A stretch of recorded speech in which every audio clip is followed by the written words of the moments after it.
एक new blog में आप सभी का स्वागत है। आई होप मेरे वीडियो में बने रहिएगा, लाइक करिए, कमेंट करिए, शेयर करिए। तो मैं एक नए जगह जा रही हूँ।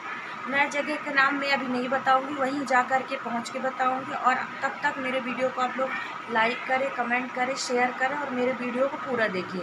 और जब पूरा वॉच करेंगे तभी तो आप लोगों को पता चलेगा। तो वहाँ जाने के बाद ही आपको पता चलेगा कि मतलब हम कौन सी जगह जा रहे हैं। तो ठीक है, आई होप मेरे वीडियो में बने रहिए। तो हेलो दोस्तों, मैं गायत्री धुर्वे फ्रॉम शहडोल आप सभी को सुनाती हूँ शंकर साय रघुनाथ साय की कहानी। तो आप लोग सुनिए उनकी कहानी। तो 1857 की क्रांति के वीर राजा शंकर साय रघुनाथ साय की पूरी कहानी अंग्रेज साम्राज्य की नींव को हिला दी थी। मतलब जो शंकर साय रघुनाथ साय थे ने तो अंग्रेजों के शासन को नींव को हिला दी। इसके बाद अंग्रेज आक्रोश शाह के खिलाफ लगातार बढ़ता चला गया। थोड़े बहुत सही, इस युद्ध में अंग्रेज का ही नुकसान हुआ जो उन्हें बर्दाश्त नहीं था। अंग्रेज एक दिन अचानक राजा के घर जा पहुंचे। राजा से उन्हें राजा शंकर साय और उनके बेटे रघुनाथ शाह समेत उन्हें सहयोगियों के साथ गिरफ्तार कर लिए और अंग्रेजी सरकार राजा को देशद्रोही साबित करते हुए इन्हें तोप के मुंह में बांध कर दोनों की सजा सुनाई। तोप के मुंह में बांध कर उड़ा दिया था। मतलब जो हमारे राजाओं को ना तोप में बांध करके उड़ा दिया था। लेकिन 1800 सितंबर को वो काली रात आई जब उन्हें तोप के मुंह में बांधकर उड़ा दिया गया था। मुंह में बंधे जाने के बाद भी शंकर साय की आंखों में पहले वाली चमक बरकरार, भय मानो उन्हें कंसों से दूर हो। राजा ने तोप से बंधने वाले अंग्रेजी सैनिक से कहा कि कसकर बांधो, कहीं कसर ना रह जाए। इसके बाद उन्हें अपनी बुलंद आवाज़ों में भारत माँ का जयकार लगाया और फिर राजा वीर गति को प्राप्त हो गए। एक समय ऐसा आया कि जब 20 दिसंबर 1817 को अंग्रेज ने भोसले से जबलपुर की छीन लिया।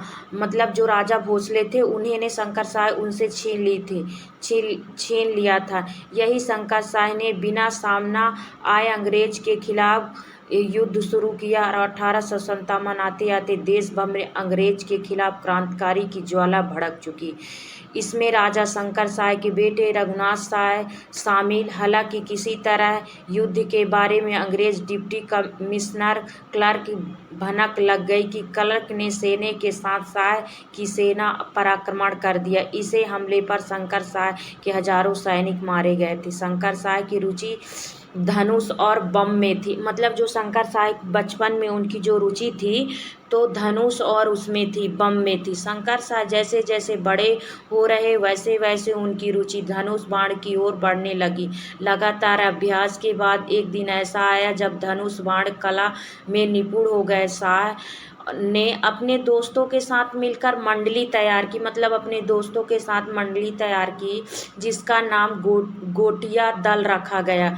वहीं दूसरी ओर मराठों ने सुमेर शाह को कैद मुक्त करा दिया और सुमेर शाह के पहुंचने के बाद शंकर शाह युवराज घोषित कर दिया गया था। मतलब उसके पहुंचने से पहले ही हमारे राजा का शंकर शाह को युवराज घोषित कर दिया गया था।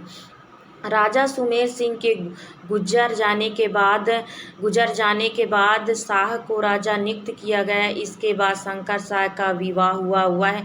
विवाह के 2 साल बाद कुमार रघुनाथ शाह का जन्म हुआ। राजा शंकर शाह अब मराठों से अपना राजापन का मन बना लिया था। मतलब मराठों से अलग होने का अपना मन बना लिया था उन्होंने।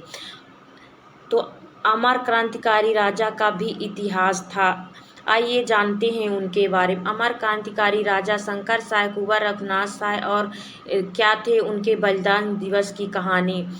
तो उत्थान काल 1292 में माना जाता है कि एक लंबे खंड काल तक स्वतंत्र राजा के रूप में अपनी पहचान कामयाब कर चुके राजा।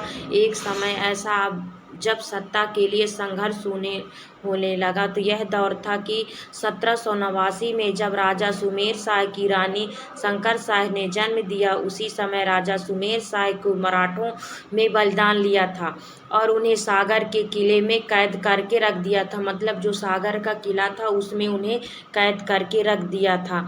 जबलपुर शहर में अब वह स्थान आज़ादी का तीर्थ बन चुका। मतलब जो शंकर शाह रघुनाथ शाह का बलिदान दिवस था, जिन्हें उन्हें जो लोग मतलब अंग्रेजी जो शासन ने उन्हें तोप में बांधकर मतलब उड़ाया था उस काली रात में, तो अब वो जो स्थान है जबलपुर शहर का, वो आज़ादी का तीर्थ बन चुका है, जहाँ पिता पुत्र की वेदी बनाकर रखा गया था। अभी यह वन विभाग का ऑफिस है, जिसमें स्मारक बनने की तैयारी मतलब बन चुका है। अब वो स्मारक जो 18 सितंबर 1857 के दोनों को अलग अलग तोपों में बांध कर उड़ा दिया गया था। दोनों हंसते हंसते मौत को गले लगा लिए, लेकिन अंग्रेज़ों के सामने झुकने का उसने वो नहीं लिया। लेकिन हम लोग भी ऐसे कोई भी चीज़ को अपन करना चाहते हैं ना, तो खुद से करना सीखिए। अगर कोई बोले कि आप खुद से मतलब किसी के सामने आपको झुकना नहीं, क्योंकि आपका खुद का अधिकार है सब कुछ।